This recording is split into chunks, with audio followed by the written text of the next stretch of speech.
I'm at the top of my profession. Chefs from all over the world were coming to our restaurant. Boom, I get fired and now I'm at the bottom.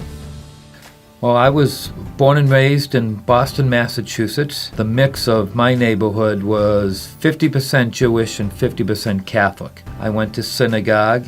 I celebrated all the Jewish holidays. We're in Hebrew and I did my bar mitzvah. We were told you cannot read the New Testament. If you believed in Jesus, you were Christian.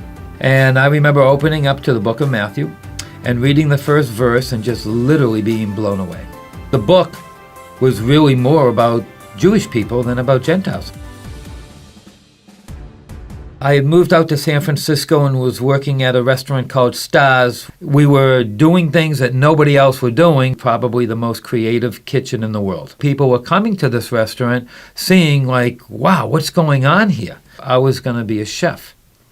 We went out and we partied and we would close down bars at 2 o'clock and then we'd go over to somebody's house and drink until 3, 4 o'clock in the morning and do drugs. So after a heavy night of partying, I wake up, I'm hungover, I'm tired, I go to work, and I see somebody else at the station that I was supposed to work in. Uh-oh, something's not right here. And I just remember feeling like in the pit of my stomach that I really, really blew it.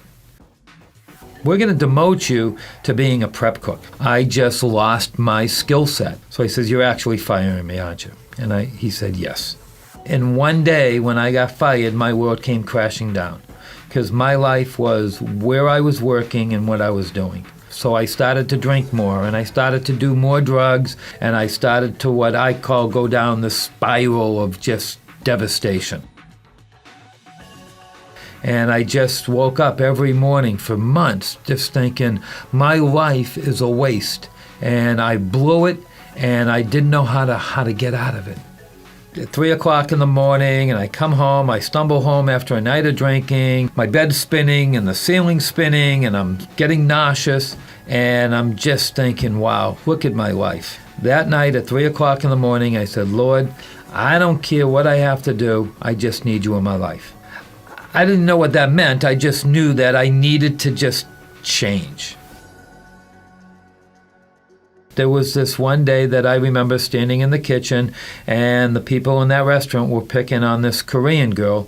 She was reading her Bible in the lunchroom. I thought that what I should do is befriend her. I was jealous of what she had. You know, she wasn't drinking, she wasn't partying. She represented something that I believe God said you need. So one day as we're talking, she asked me a question that forever has changed my life. She said, why don't Jewish people believe that Jesus is their Messiah? And I said, because we're Jews.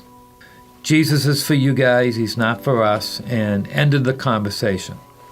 And she came back and said, but he's in your Bible. And I just remember standing there thinking, in my Bible? I didn't even really know my Bible. So I felt kind of strange delving into a subject that I felt very ill-equipped, but kind of embarrassed that as a Jew, she seemed to know the Old Testament much better than me. So it put me in a very awkward position, so I just said, I don't want to talk about this anymore.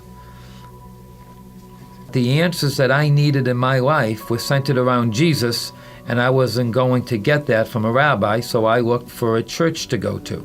I sat in the back, and afterwards I went to the pastor, and I said, I'm Jewish, and I want to know more about Jesus.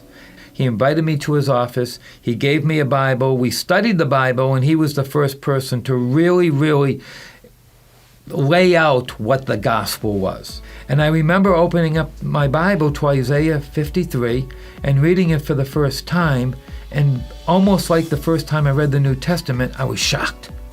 There it was in vivid color, the depiction of what Jesus did and in his life. I'm reading it 600 years before Jesus even came to this world. So now I have a relationship with Jesus, and I'm still a professional chef. I do not do drugs. I do not drink. I found my Messiah. That's where my contentment came. That's where my peace came. Jesus completely did it.